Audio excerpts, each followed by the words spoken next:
Here with Harris County Judge Lina Hidalgo, and you and other officials have been monitoring the situation all night and since yesterday.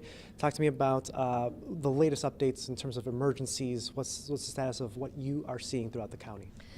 I want to thank folks again because we have not had a major tragedy.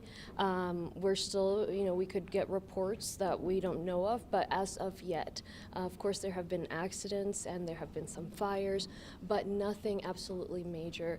And so that's really the community that helped us out. We still are fully staffed and will be so for a few more hours. And so that's really what I want to share with folks is, the sun is out. This is going to melt, but not quite yet because we're still below freezing. So if you can hang tight until about noon, just give us a few more hours. It'll get above freezing around 10, 11 o'clock, and then when that all melts, then it'll be safer to go out and about. I know a lot of businesses have to open. If you're an employer, just help us out and help us delay that a little bit till midday. That's the best way to support the first responders that have been working all night. We did have several calls last night, dozens of fires, car accidents later at night after around 8 o'clock that spiked. So let's thank them by just hanging tight for a little bit longer.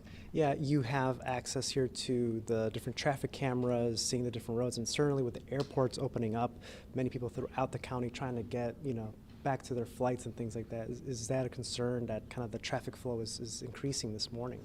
We are concerned about it, and like I said, if you have to get somewhere, be very, very careful. We continue to see those stranded vehicles, and remember the black ice, it doesn't always look wet. Sometimes you can't see it at all. So if you really have to be out there, just go very, very slowly, leave enough space between the cars, but it's not safe yet. TxDOT is still saying the same thing. They still have several of the roads closed. Your street is probably fine right now, but once you get into those bigger roads, there's still a lot of ice. So be really careful. Then in the afternoon, once the sun comes out, it'll be safer to drive. Still just watch out in the evening and tomorrow morning, particularly if you live toward the southeast of Harris County. You want to still be really mindful because the little bit of water that's left might refreeze. And here's the other thing is the heaters. So as I said, we had structure fires, nothing major, but folks' homes suffered some damage, and that was mostly because of space heaters. So it's going to continue being cold certainly tonight, tomorrow morning. So just make sure you keep that 3-foot space between the heater and anything else. If you had your chimney going, if you have that fireplace, the ashes, that's another issue we run into is you don't want to put them in a trash can and put them in your garage because that's going to be a smoldering, and then you could cause a fire in your home. So if you can hose it down, put it outside, so if there's a fire, at least it's outside your home. And as I said, if you have to venture out, you can also go to readyharris.org, check the traffic map. It'll only show the larger roads, but you'll see where the closures are. I really want to thank the state, the TxDOT crews. They sent us some of our neighboring communities from El Paso, from Dallas-Fort Worth, San Angelo sent us crews, and so many first responders, but really the best way to thank them is to just hang tight for a little bit longer. And as freezing temperatures continue, can you talk to us about the status of warming shelters, how long those will be open should people need them? So last night we had 1,324 clients throughout our 23 warming shelters. We are going to continue operating those so that after we return to a normal level of activation in Emergency Operations Center later today, it'll be probably around 5 o'clock.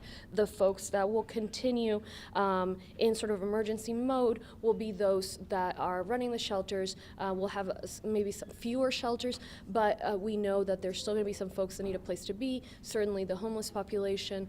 We did have transports throughout the night. There was a little bit of time where it just became impassable, but we're going to continue having that. And so again, you can call 311 if you need a place to spend the night, and we'll get you there. And some of them take pets, and there's food, and so just call us at 311 if you need that support. Any final messages for folks, again, as they kind of hunker down for at least a few more hours? just help us do that. You know, we've been through all of this, and I really think the community has done so well. This could have been a lot worse if we'd gotten the bulk of the snow. So we need to be grateful that Mother Nature spared us a little bit this time, and it was more of a joyful sort of snow time. But there's still a little chance for danger. So let's continue to be responsible, and if you have to be out, be very, very careful. Judge Hidalgo, thank you so much for your time. I really appreciate it. All right, thank you. Thanks so much. Ron, Steph, I'll send it back to you guys in studio, but that's the latest update we're getting here from Transtar and from Harris County Judge Lina Hidalgo. All right, thank you so much, Victor Jacobo. And again, the judge just reiterating, stay off the roads if you can, but no major disaster. Yeah.